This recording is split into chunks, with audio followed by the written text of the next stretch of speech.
सितेभ्यः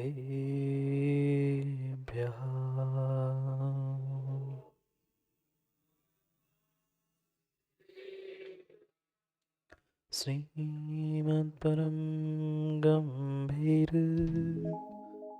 स्याद्वादमोघलाञ्छनम्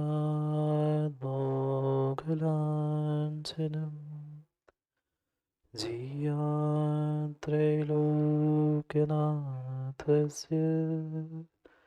शासनं जिनशासनम् जय मङ्गलभूताणं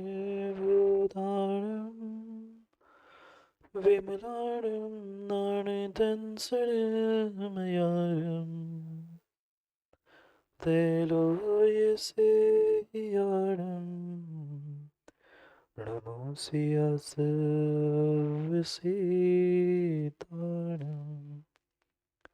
नमो हरिहन्ताणं नमो सिताणं नमो आयरीयाणं नमो वत्सायाणं नमो लोय सविसाहुणम्।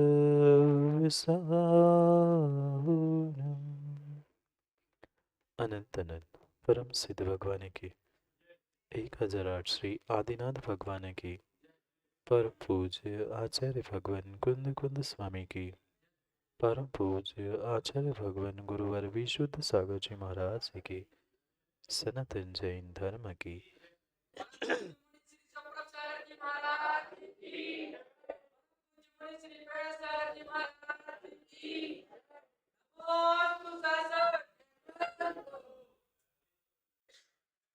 अंतिम तीर्थ वर्धमान स्वामी के शासन में हमसे विराजते और उनकी यह पावन पीयूष देशना हम सभी के लिए परम उपकारी है। अनादिकाल से हमारी आत्मा में जो जन्म जरा और मृत्यु रूपी रोग लगे, उन रोगों का उपशमन करने वाली कोई परम औषधि है तो वह एकमात्र यह जिनवाणी भव्यात्मा। विषयों की आशा नहीं जिनके साम्य भाव धन रखते हैं, निज पर के हित साधन में जो निष्दिन तत्पर रहते। धन्य है वह साधु की दशा जो स्वपर के हित में लगे हुए होने पर भी स्वयं के लिए परमार्थ मार्ग पर चला रहे। कहाँ तो आज पंचम काल का इंसान उन विषय भोगों में रचा पचा है, और कहाँ वे धरती के देवता जिनके पास विषयों की आशा भी नहीं है। एक तरफ विषय है, विषयों के भोग है, विषयों की आशा है, और दूसरी तरफ विषय तो नहीं है और विषयों की आशा भी नहीं। जीने के लिए, शरीर चलाने के लिए जितनी भोजन की आवश्यकता है उतना आहार कर लिया, हो गया काम। शरीर की थकान मिटाने के लिए जितनी निद्रा की आवश्यकता थी उतनी निद्रा ले ली, 4 घंटे 5 घंटे बस। ऐसी कड़कड़ाटी ठंडी में जहां जहां व्यक्ति कंबल से बाहर आना नहीं चाहता, चिड़िया भी दाना डालने के लिए मुख खोल नहीं पा रही है, ऐसे ऐसे सर्दी गर्मी के समय भी जो खुले बदन चलते हैं, वे धरती के देवता महान है। महान है वे धरती के देवता साधु परमेश जी, जो स्वयं का तो कल्याण कर ही रहे हैं, पर सभी भव्य जीवों के लिए भी भले ही कुछ कहे ना कहे, पर अपनी चर्या से ही उस मोक्ष मार्ग को प्रदर्शित कर रहे हैं, मोक्ष मार्ग प्रदान कर रहे। विचार करना, विचार करना, जहां आज का इंसान, आज का व्यक्ति, आज का छोटा सा माँ बालक भी उस भोजन के लिए, पुद्गल के टुकड़ों के लिए रोता है, बिलखता है। कोई एकाध बार एकासन करता है, उपवास करता है तो 10 बार कहता है, पता है पर्युषण में 10 एकासन हमने किए थे। अष्टमी चतुर्दशी हम एकाद करते हैं, पहली बार हमने उपवास किया। पर उन साधुओं के परिणाम और परिणति को तो सोचो। आपने 4 8 10 दिन एकासन किए तो 50 बार कह के सुनाते हैं, वो जिंदगी भर एकासन करते। सोना भी है, लेटना भी है, तो वो मात्र एक करवट लेटते हैं। आप तो लेटते कहाँ और उठते कहाँ हो। ऐसे भी लोग होते हैं, एक किनारे पे सोते हैं और उठते हुए देखते कहीं दूसरे किनारे पे मिलते। लुढ़कते लुढ़कते कहाँ लौटते लौटते पहुंच रहे हैं नहीं पता। और वे है क्या उनकी तपस्या, क्या उनकी साधना है। लेटना भी है तो एक करवट, वो भी मात्र कुछ समय, शरीर की थकान मिट गई, उठ के बैठ गए। यही स्थिति है, यही स्थिति है। जहां जहां भोगी जागता है वहां योगी सोता है, और जहां योगी जागता है वहां भोगी सोता है। आज देखो ना, बच्चों को 2 3 बजे तक बेचारे लगे हैं, इसको मारो उसको मारो, इसको व्हाट्सअप इसका फेसबुक, इसमें करते करते 2 3 कब बज जाते पता नहीं है। 3 बजे मुनिराज उठ के ध्यान में और सामायिक प्रतिक्रमण में बैठ जाते। जिन जिन विषयों में भोगी भोग भोगने की प्रवृत्ति में लीन होते हैं, वही योगी ध्यान होके, मौन होके शांत हो जाते हैं। और जहां जहां भोगियों की परिणति बंद होती है, वही वही शांति से वे पुनः अपने कार्य में लीन होते हैं। दोनों में से एक ही काम हो सकता है मां, दोनों में से एक ही काम हो सकता है, एक भोग या योग। जितने जितने बेचारे रोगी मिल रहे हैं ना अस्पताल में, कौन है कोरोना के पेशेंट? क्यों शांति कुमार? लाइन लगी है, 2 लाख 2.5 लाख 3 लाख 3.5 लाख 4 लाख। कौन है? रोगी वही है जो भोगी है। रोगी वही है जो भोगी है। जो जिसने भोग छोड़ दिए हैं उसके रोग भी छूट गए। रोगी है कि भोगी है? रोगी है कि भोगी है, विचार करना। योगी रोगी नहीं होते, भोगी ही रोगी बनते हैं। जो विकारी होते हैं वो ही भिकारी होते हैं। भिकारी नहीं है ना सेठ? भिकारी नहीं है ना? महाराज इधर कह रहे सेठ और भिखारी नहीं है, पूछ रहे हैं। पक्का मानना, भले ही धन दौलत नाम शोहरत इसके कारण से आप कितने श्याम जी भले ही सेठ बन के रह लेना, पर पक्का मानना, जो विकारों से भोगों से युक्त है, जो विकारी है वो भिकारी। तरीका मात्र बदला है, पर हर व्यक्ति भोगों के कारण, विषयों के कारण एक दूसरे से भीख मांगता है। कटोरा लेकर नहीं जाना है, और कोई नहीं जाता कटोरा लेकर। कटोरा लेकर भगवान की दुहाई दे के भीख मांगने वाले तो बहुत सारे देखे होंगे ना, बहुत सारे होंगे बानपुर में। भगवान की दुहाई पे दे दो, इस पे दे दो, वे तो मांगने वाले बहुत कम हैं। बिना कटोरा के भीख मांगने वाले सबसे ज्यादा है। नहीं मांगते घर में भीख। तरीका अलग है हिंदू का, वो प्रेम से थोड़ी कहता है कि भगवान की कृपा से दे दो, थाली लगा लो, मुझे भूख लगी है, देते कि नहीं थाली में जाता हूं नहीं तो।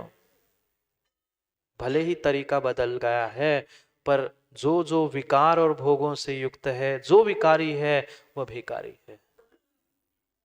कितनी कितनी याचनाएं की, कभी भोगों की, कभी विषयों की, कभी इंद्रियों की पुष्टि के लिए किस किस के सामने हाथ नहीं जोड़े। माँ बाप के घर में सुख नहीं था क्या? रोटी नहीं मिल रही थी? बोलो ना, माँ बाप के घर में रोटी नहीं मिल रही थी? कपड़े लत्ते, सोने गहने, सब कुछ मिल रहा था, पर फिर भी मात्र विषय भोग और सुखों के पीछे माता पिता का घर भी छोड़कर दूसरों के घर में रहने के लिए तैयार हो गए। यही तो भिखारीपना था, यही तो भिखारीपना था। महेंद्र नायक जी, अध्यक्ष जी, शादी हो गई आपकी? हैं? वो बैठी है मामी, पूछ लो, नहीं तो देखो खड़ी है मैंने तो। शादी हो गई? भले ही कैसे ही समझे, पर शादी हुई थी, बारात लेके तो गए थे ना। अब क्या कहे, कहे नहीं कहे, जाना तो पड़ता ही है। सोचना विचार करना। नगर सेठ, आप ही बता दो, तुम्हारी बारात निकलेगी पंचकल्याणक में, सोच लेना। शादी हुई थी, मतलब हुई है, शादी हुई है, बारात भी निकली होगी। क्यों लेके गए थे बारात? बारात लेके क्यों गए थे? संस्कार की माँ को लेने ही गए थे ना। भले ही ऐसे झोली फैलाकर नहीं मांगा था, घोड़े पर बहुत बड़े ठाट माट से गए थे, पर लेने या मांगने ही तो गए थे। सोचना, कहां कहां भोगियों की और विकारियों की परिणति है। प्रत्येक समय कहीं ना कहीं कुछ मांगने के लिए उनका हाथ नीचे होता ही है। पर वे दिगंबर मुनि कितने महान हैं, जिनके पास वे ही शरीर, वही तन, वही मनुष्य पर्याय, फिर भी उनका हाथ हमेशा ऊपर रहता है। क्यों? क्योंकि वे योगों में लीन हैं, वे तपस्या में लीन हैं, वे साधना में लीन हैं, वे आराधना में लीन हैं, और इंसान मात्र भोगों में लीन है, विषयों में लीन है। कोई कोई शायद कोई ऐसा समय बीतता होगा मां, जहां पर व्यक्ति भोग, विषय और कषायों के अलावा कुछ सोचता होगा। भोजन हुए, आराम की तैयारी, आराम हुआ, पुनः शाम की तैयारी, शाम और रात, बस 24 घंटे इन तीन कामों के अलावा कुछ नहीं। इंद्रियों के विषय, इंद्रियों के भोग, और समय मिला तो एक दूसरे की कषाय। यही तो किया। हाथ तापते तापते भी, वो हाथ सेकते सेकते भी कितनी दुनिया की परपंच और कितनी पंचायत निपटाई। इसके घर में ये, उसके घर में ये, ऐसा वैसा, पूरी पूरी पूरी कसायों को निकाल दिया। पूरा समय हमारा मात्र इंद्रिय भोग, विषय और कषायों में गए, और वे वैसे ही इंसान हैं, पर फिर भी धरती के देवता कहते हैं। क्यों? क्या साधु जो बने हैं आसमान से टपके? जो साधु बने हैं वो आसमान से टपके नहीं। माँ आप जैसे ही, माँ के गर्भ से ही 9 महीने रहने के बाद उन्होंने जन्म लिया, पर भीतर का निर्णय कर लिया कि ये विषय भोग संसार मात्र और मात्र दुख के कारण है, इसलिए गुरु के चरणों में पहुंचकर कल्याण का मार्ग प्राप्त कर लिया। जानते तो हम भी बहुत कुछ है, जानते हैं ना पप्पू भाई। दुख है, परेशानी है, कष्ट है, घर में ये नहीं जानते ना। जानते तो बहुत है, पर महाराज जी मानते कहाँ हैं। मानना ही सीख ले, मानना ही सीख ले, तो व्यक्ति का कब का कल्याण हो जाए। पर मात्र मात्र धन दौलत नाम, मैं इतना बड़ा बन जाऊं, मैं इतना कमा लूं, मैं इतना कर लूं, इसके पीछे पीछे व्यक्ति ये भूलते जा रहा है, भूलते जा रहा है कि मेरा लक्ष्य क्या है। कभी ना कभी हमें उन उपकारी गुरुओं की, उपकारी आचार उपाध्याय साधुओं की उन समर्पण को, उनके उपकारों को समझने की आवश्यकता है। ये साधु परमेष्ठी कौन है? आप ही जैसे तो हाथ, आप ही जैसे तो पैर, आप ही जैसा तो मस्तिष्क है, पर वे साधना और तपस्या में लीन है, इसलिए वे धरती के भगवान है, महागुरु है। क्यों? क्योंकि प्रति समय उनका जो भी बीतता है, मात्र अपने आत्मा की आराधना, आत्मा की साधना और तपस्या में लगता है। भोजन तो आप भी करते हो, रुचित करते हो ना भोजन, आप भी भोजन करते हो। वही दाल रोटी सब्जी जो आप खाते हो, वही तो मुनिराज खाते। माँ कोई सोने चांदी की रोटी बनाते हैं? नहीं। वही आटा, वही मसाला, वही सब कुछ सामग्री है, पर आप उन भोजन करते करते भी पापों को बांध रहे हो, पापों का आश्रय कर रहे हो, और मुनिराज आहार करते करते भी कर्मों की निर्जरा कर रहे हैं। सबको तो यही लग रहा है दुनिया को, वे तो रोटी खा रहे हैं, भोजन करने गए हैं, पर एक सामान्य श्रावक भोजन करता है तो कर्मों का, पापों का आश्रय बंद करता है। और वही धरती के देवता साधु परमेश जी, गुरु भगवंत जब आहार ग्रहण करते हैं तो कर्मों की निर्जरा करते हैं, क्योंकि उनका आहार ग्रहण करना भी उनकी तपस्या है, साधना है। एक एक सामग्री का शोधन करते करते करते मुख में ग्रास रखते हैं।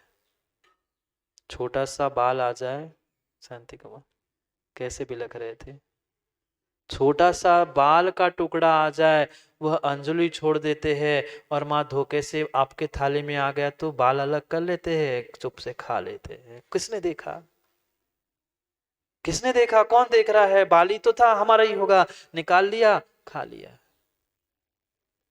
कितनी कितनी ईमानदारी की साधना है। दुनिया तो यही कहती है, नहीं वो तो कुछ नहीं महाराज जी, भले इतना बड़ा बाल दिख रहा है, वो तो छूचना है महाराज जी, छूचना है महाराज जी। दिख रहा है कीड़ा है, हाथ पैर भी है, वो तो जीरा है महाराज जी, धनिया है महाराज जी, हो गया। आपकी श्रद्धा है, भक्ति, आप नहीं चाहते अंतराय हो, पर समझना मैं बता रहा हूं, आपने तो कह ही दिया था, आपको तो दिखाई नहीं था, देखा तो मुनिराज ने था ना, पर छोड़ दी अंजलि। ईमानदारी की साधना है, इस ईमानदारी की साधना है। अगर कर्मों के बाद कोई इस संसार में ईमानदार है तो वे साधु परमेश जी है, आचार्य परमेश जी है। धीरे से खिसका देते हैं, खाते को ऐसे धीरे से खिसका देते, कौन देख रहा था, नहीं नहीं, ये यही है ईमानदारी की साधना। आज कितनी ईमानदारी से हम मंदिर की पूजा करते हैं, कितनी ईमानदारी से पूजा छोड़ दो, धर्म छोड़ दो, हम घर गृहस्थी के काम करते हैं, उसमें भी हम सोचते निपट तो जाए, फ्री तो हो जाए। एक एक उनकी चर्या, उठना बैठना, खाना पीना, मल का विसर्जन भी करना, तो वो भी स्थंडिल भूमि, जहां कोई जीवों की विराधना नहीं हो, ऐसे स्थान पर मल का विसर्जन करना।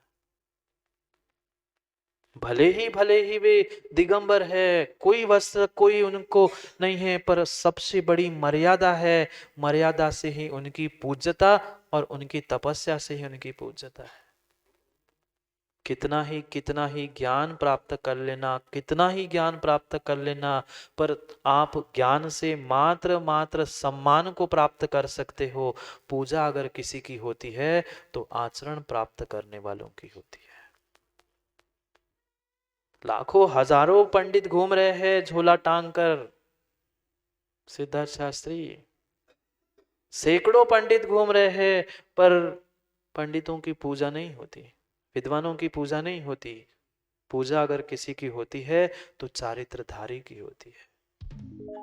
कितनी बड़ी बात है, कितनी बड़ी बात है। जो अरिहंत सिद्धों को माँ आप नमोस्तु कहते हो ना, अरिहंत सिद्ध जो भगवान बन चुके उनको भी नमोस्तु कहते हो, और ये बनने वाले भगवान हैं, अभी भगवान बने नहीं हैं, उनके पहले ही उनको नमोस्तु कह रहे हैं। कभी तो विचार करो, कभी तो विचार करो। माँ आहार देते देते कम से कम एक ग्रास, एक चम्मच ग्रास हाथ पर रखते हुए यही सोच लो कि आज तो मैं उनके कर कमलों में हाथ में ग्रास रख रहा हूं, आज तो मेरे सामने मैं हाथ जोड़ रहा हूं, कल वे अरिहंत बनेंगे, सिद्ध बनेंगे, मैं दूर से ही हाथ जोड़ पाऊंगा। इतने पास नहीं पहुंच सकते अरिहंतों के, सिद्ध तो दिखेंगे ही नहीं, अरिहंतों की भी इतने पास नहीं पहुंच सकते। इतने इतने ऊंचे वे समोशरण में, और समोशरण में भी पुनः 3 गंडक कुटी। अब देखेंगे समोशरण में कौन कौन बैठता है। हम तो बैठेंगे, अब आप में से निर्णय करना है किसको 100 बन के वहां गंध कुटी में और ऊपर की 8वीं भूमि में पहुंचना है। वही पुण्यात्मा और वही सम्यक दृष्टि उस भूमि में पहुंचता है। 7 भूमियां होती है, उन 7 भूमियों में से 8वीं भूमि जहां तीर्थंकर भगवान उस गंधकुटी में 3 कटनी पर विराजमान होते हैं, वहां सम्यक दृष्टि पहुंचता है, मिथ्या दृष्टि नहीं पहुंचता, भटकता रहता है नीचे, ऊपर नहीं पहुंचेगा। अब देखते कौन कौन नीचे भटकता है और कौन कौन ऊपर पहुंचता है। मतलब ऊपर नहीं, समोसरण में। सोचना विचार करना कि कहाँ कहाँ वे धरती के देवताओं की, साधुओं की तपस्या है। उनका प्रत्येक प्रत्येक कार्य तपस्या है और प्रत्येक कार्यों में वे कर्मों की निर्जरा करते। हम बोलते भी है, नहीं बोलते ना माँ, इतना बक बक बक बक बक बक। कई लोगों की आदत होती है, प्रवचन भी चल रहे हैं तो पीठ पीछे चलती है बातें। आदत होती है कुछ लोगों की बातें करने की। आपका बोलना, आपका बातें करना कर्मों का आश्रय बंद कर रहा है, और यहाँ साधुओं का बोलना कर्मों की निर्जरा कर रहा है। ये भी तपस्या है। उनका प्रत्येक कार्य तपस्या से युक्त है। तपस्या है इसलिए उनकी पूजा है। कभी कभी तो विचार करना होगा कैसे कैसे उग्र उग्र उग्र तप वे धारण करते हैं। एक समय का भोजन नहीं मिलता है तो बौखला जाता है आदमी। भोजन की छोड़ दो, भोजन की छोड़ दो, थाली में टिंकू नमक नहीं मिले तो थाली कहाँ होती है। अब बाकी आप अनुभवी हो, आपको सब पता है, हम क्यों कहें। एक कौर में, एकाध कौर में नमक मिर्च नहीं होती है तो थाली सुदर्शन चक्र बन जाती है। हाँ ऐसा ही है। एक बार भोजन में नमक नहीं मिला, एक आध कौर में नमक मिर्च कम हो जाए सो पता चल जाता है। और उनकी साधना देखो, उनकी साधना देखो, जिन्होंने जीवन भर के लिए नमक का त्याग कर लिया, जिन्होंने जीवन भर के लिए रस का त्याग कर लिया, जिन्होंने जीवन भर के लिए बहुत सारे सामग्रियों का त्याग कर दिया। दिगंबर मुनि कभी 6 रस से आहार ग्रहण नहीं करते, कोई ना कोई रस का त्याग करके ही आहार भोजन ग्रहण करते। हमें तनक सी मिर्च नहीं मिली तो हम मिर्च आ जाते हैं, आग बबूले हो जाते हैं। सोचो कहाँ हमारी परिणति है और कहाँ उनकी परिणति है। साम भाव धन रखते हैं। तुम नमक दो, मिर्च दो, नहीं दो, कुछ नहीं दो, तो भी बेचारे मुस्कुरा के कुछ नहीं दो पानी तो पी के बैठ ही जाते हैं। ये तुम्हारी व्यवस्था थी, तुम्हें जो जो लगा शुद्ध बनाया, शुद्धि बोली, उन्होंने ग्रहण किया। खाने हैं, त्याग नहीं है तो ले लिया, और त्याग है तो छोड़ के बैठ गए। उनका प्रत्येक कार्य तपस्या से युक्त है। सामान्य तप नहीं, सामान्य तप नहीं।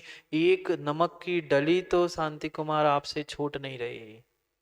एक नमक की डली और एक वे मिर्च खटाई तो आदमी की छूट नहीं रही है। और वहां उन्होंने सब छोड़ दिया, महीनों महीनों के उपवास कर लिए। एक नहीं, दो नहीं, महीनों महीनों के उपवास करते हैं।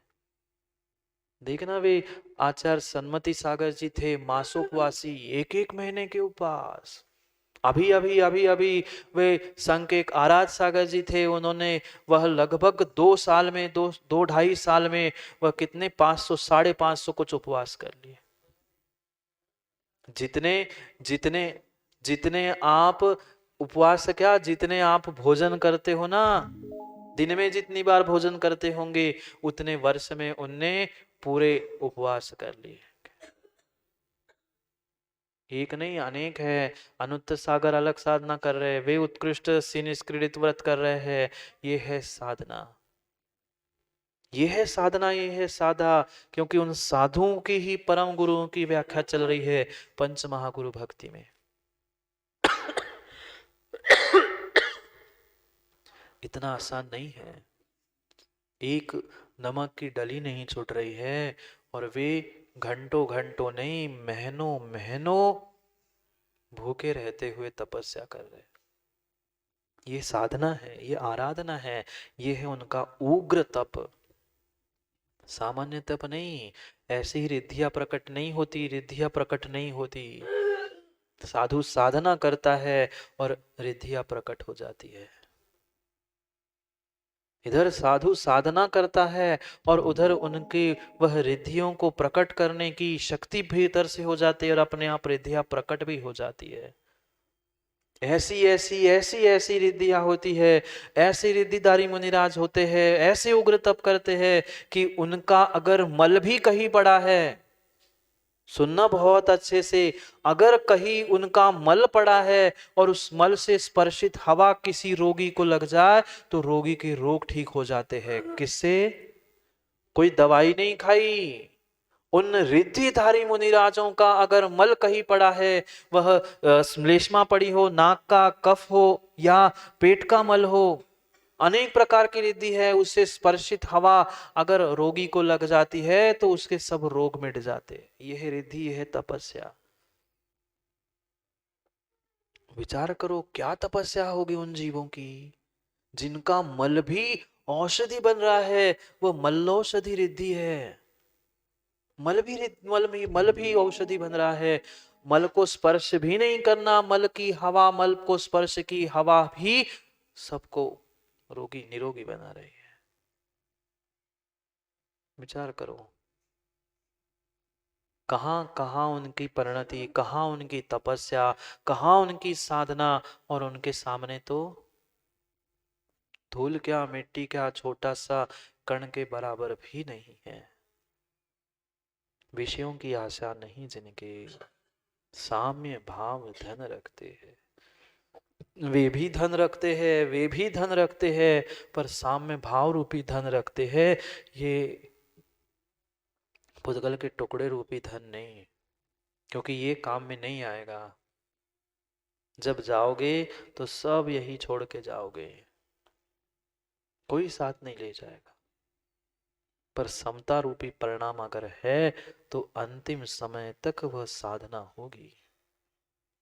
देखते जाकर संघ में जब उनने उपवास किए थे, चाहे आराध सागर हो, अनुत्त सागर, सोम सागर, जितने जितने तपस्या करने वाले हैं, उन साधुओं से मिलना जाके। ऐसे शरीर, ऐसा शरीर हो जाता है कि पता ही नहीं चलता कि अंदर कुछ बचा भी कि नहीं, मात्र हड्डी पे चमड़ी ओढ़ी दिखती है। हम तो, हमारे साथ तो रहे आराध सागर जी, हमें तो पता है मध्यम संस्कृत व्रत उन्होंने हमारे मतलब सानिध्य में किया था। प्रणत सागर जी ने भी खूब सेवा की थी। ये वैयावृत्ति भी करना तप है। कुछ कर पाओ नहीं कर पाओ टिंकू, पर उन दिगंबर मुनियों की वैयावृत्ति करना मत छोड़ना। माँ कुछ नहीं करो, कुछ नहीं करो, आपको करना ही क्या है, मात्र उनके हाथ पैर दबाना वैयावृत्ति नहीं है, वो तो पुरुष वर्ग करते ही करते हैं। पर उनके लिए जो जो अनुकूल हम कार्य कर रहे हैं, उनके लिए हम निर्विघ्न आहार करा रहे हैं, उनके लिए व्यवस्था करा रहे हैं, ये सब कुछ आपकी वैयावृत्ति है। लोगों ने वैयावृत्ति का मतलब हाथ पैर गला गला नहीं, मतलब शरीर दबाना इतना समझ के रखा है, वो नहीं है। वो तो है ही, पर उनकी अनुकूल प्रवृत्ति करना। उन्होंने कहा कि नहीं यहाँ पाटा लगाओ, हमने उठा के पाटा रख दिया, ये भी वैयावृत्ति हो गई। पता है मुनिराज को ग्रंथ चाहिए, हमने तुरंत ग्रंथ सामने रख दिया, ये हो गई हमारी वैयावृत्ति। क्या हम इतना भी नहीं कर सकते? हम नहीं कर पा रहे हैं तपस्या, कोई बात नहीं है, पर जो तपस्या कर रहे हैं उनकी क्या हम सेवा, उनकी क्या हम व्यवस्था भी नहीं कर सकते? कर सकते हैं, कर सकते से। ये वैयावृत्ति करना भी बहुत बड़ा तप है, बहुत बड़ा तप है। 12 प्रकार के तपों को तो सुना ही होगा ना, अंतरंग तप, बहिरंग तप। ये अंतरंग तप है वैयावृत्ति, विनय। मैं कहता हूं वैयावृत्ति भी मत करो, नहीं है शक्ति वैयावृत्ति की, वैयावृत्ति भी मत करो, पर विनय तो कर सकते हैं। विनय करना भी तप है। शरीर से विनय, वचनों से विनय, मन से विनय, ये विनय भी बहुत बड़ी तपस्या है, मोक्ष को देने वाली। वे तो 12 प्रकार के तप कहीं ना कहीं, कहीं ना कहीं, किसी ना किसी प्रकार से प्रतिदिन प्रति समय कर रहे हैं। दिन में 4-4 बार स्वाध्याय कर रहे हैं, स्वयं का स्वाध्याय, पुनः दूसरों को धर्मोपदेश, ये भी स्वाध्याय। कितनी तपस्या चल रही है, उनका प्रत्येक कार्य मात्र तपस्या से चल रहा है, तपस्या के लिए। पढ़ते हैं साधु परमेष्ठी की व्याख्या 5वें छंद में कर रहे। क्या करे, समय हो गया है। आपको बहुत ज्यादा ठंड लगती है इसलिए सब लेट हो जाता है। समझने समझाने के लिए तो बहुत कुछ है, पर क्या करूं, समय आपका उतना ही है, जितनी झोली उतना ही मिलेगा। और झोली में भी छेद है, सो घर जाते जाते सब टपक जाएगा। पढ़ो 5वें छंद को, पढ़ते हैं। उग्र तव चरण करणे ही क्षीणम गया। धम्मवर झाण सुख एक झाणम गया। निभरम तव सिरी समालिंगया। साहबो ते महम मोख पह मग गया। पढ़ो एक साथ।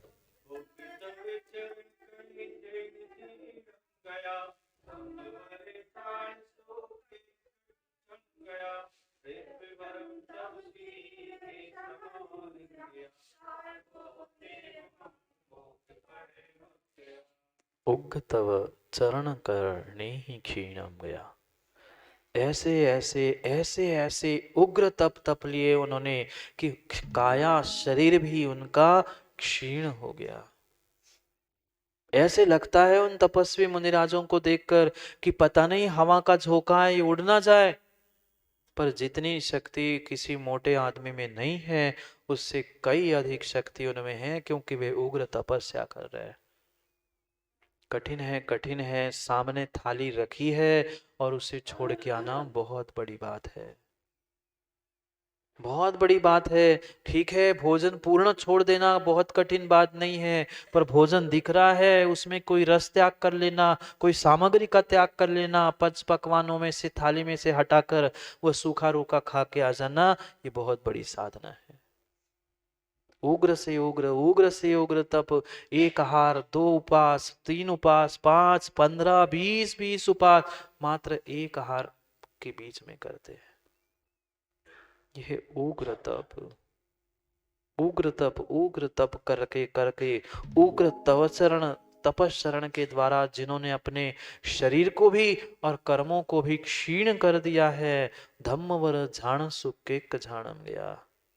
धर्म ध्यान और शुक्ल ध्यान के माध्यम से जो तपस्या कर रहे हैं, अनशन, औमोदर्य, वृत्ति पर संख्या, रस परित्याग, काय क्लेश, विविक्त संयासन आदि बहिरंग तपों के द्वारा जो कर्मों का क्षय कर रहे, निर्जरा कर रहे हैं, धन्य है वे धरती के देवता, धन्य है वे धरती के देवता। एक समय का तो एक समय का भोजन नहीं छूट रहा है, 1 घंटे आधे घंटे के प्रवचन में 50 बार तो ऊपर से नीचे पैर कर लेते हैं, और वे बैठ गए सो घंटों घंटों बैठे, खड़े हैं सो घंटों घंटों खड़े। ये है उग्र तप। क्यों कर रहे हैं? दिखाने के लिए नहीं, न शरीर को क्षीण करने के लिए नहीं, वह कर्मों को, पापों को नष्ट करने के लिए तपस्या कर रहे हैं। निभरम तव सिरी ए समाली गया। ऐसे तपस्या को, तप रूपी लक्ष्मी को जिन्होंने समालिंगया, भारी आलिंगन कर लिया है, जिसे प्राप्त कर लिया है, जिसे लेकर बैठे हैं, अगर अगर ऐसी ऐसी कड़कड़ाटी ठंडी में उन्होंने कोई कंबल ओढ़ा है, हाँ मुनिराज भी कंबल ओढ़ते, पता है मुनिराज भी कंबल ओढ़ते हैं, कंबल ओढ़ते हैं, पर आप जैसा ओढ़ते कपड़ों का नहीं, धृति कंबला पढ़ते हैं आचार्य भक्ति में, साधुओं की भक्ति में, ये धृति कंबला जो धैर्य रूपी कंबल ओढ़ के बैठे हैं, कोई ऊनी कपड़ों का कंबल नहीं तो रचित सोचे महाराज कौन से कंबल है घर में दुकान, नहीं, धैर्य रूपी कंबल, धैर्य रूपी तपस्या रूपी कंबल को जिन्होंने ओढ़ के रखा है, ऐसे ऐसे संभालेंगे आज इस उस कंबल को, धैर्य को, तपस्या रूपी लक्ष्मी को जिन्होंने ओढ़ के रखा है, ऐसे वे साहबो, ऐसे महान साधु महम मोक्ष पतमक गया। ऐसे महान महान धरती के देवता हम सभी के लिए मोक्ष मार्ग के उपदेशक बने, हम सभी के लिए मोक्ष मार्ग दिखाने वाले पथ प्रदर्शक बने, मोक्ष मार्ग पर चलाने वाले पथ प्रदर्शक बने। चल पाओ नहीं चल पाओ, कम से कम भावना तो भाई लेना कि आज नहीं तो कल अंतिम समय में पिछी कमंडल के साथ मृत्यु हो, समाधि मरण होगा वही जो जैसा कर्म जैसा पुरुषार्थ करोगे, पर कम से कम भावना तो भा सकते हैं ना, भावना तो भा सकते हैं, भावना तो भा सकते हैं। माँ इस स्त्री पर्याय का भी छेद करना है तो आर्य का दीक्षा के अलावा अन्य कोई कोई साधन नहीं है। नहीं है, नहीं है। जब बने मुनि तब बनना, इस नहीं अगले नहीं कई भवों बाद, पर आज से सोचेंगे भावना भाएंगे तब जाके कभी वो भी साकार। सोचो विचार करो, कहाँ वे विषयों की आशा छोड़कर बैठे हैं और कहाँ आपको विषयों को प्राप्त करने की आशा लगी है। समय हो गया ना घड़ी का, क्या करो। 1 घंटा नहीं, 2 घंटे 4 घंटे भी इसके बारे में समझे तो कम है, पर आपके पास समय नहीं है, मैं क्यों जबरदस्ती कर। जिसका जितना पुण्य उतना ही चाहते हैं सो उतना ही ले लो, क्या कर। हम तो लुटाने के लिए देने के लिए बैठे हैं, पर लेने वाले की झोली कमजोर है तो झोली देख के ही देना पड़ेगा ना। देने वाले तो बहुत है, बहुत कुछ देना चाहते हैं, पर लेने वाले शांति कुमार जी तैयार नहीं है। मजबूत झोली लगा के बड़ी झोली करके समय पे कल आ जाना तो बहुत कुछ मिलेगा, नहीं तो समय तो बहुत थोड़ा सा बचा है। देखते देखते 6 तारीख भी आ जाएगी और देखते देखते काम भी हो जाएगा, विधान भी हो जाएगा। इसलिए सोचो समझो और उन पंच महागुरु की शरण को प्राप्त करो जो हमें पंचम गति देने वाले हैं, पंच परावर्तन से बचाने वाले हैं। समय हो गया। एक एक शब्दों पर घंटों घंटों चर्चा हो सकती है, पर उतना समय कहाँ है हमारे पास। 1 घंटा तो मिलता ही नहीं है, क्या करें। ठंड भी ज्यादा है आप लोगों के लिए, हम तो समय पे पहुंचते। करेंगे कल पुनः समय पर अगले उस छंद को समझने के समय का पुरुषार्थ। समय पूर्ण हो, कल पुनः समय पर समय की बात के लिए समय पे मिलते हैं, क्योंकि समय पे किया गया काम समय को दिलाता। बोली भगवान महावीर स्वामी की।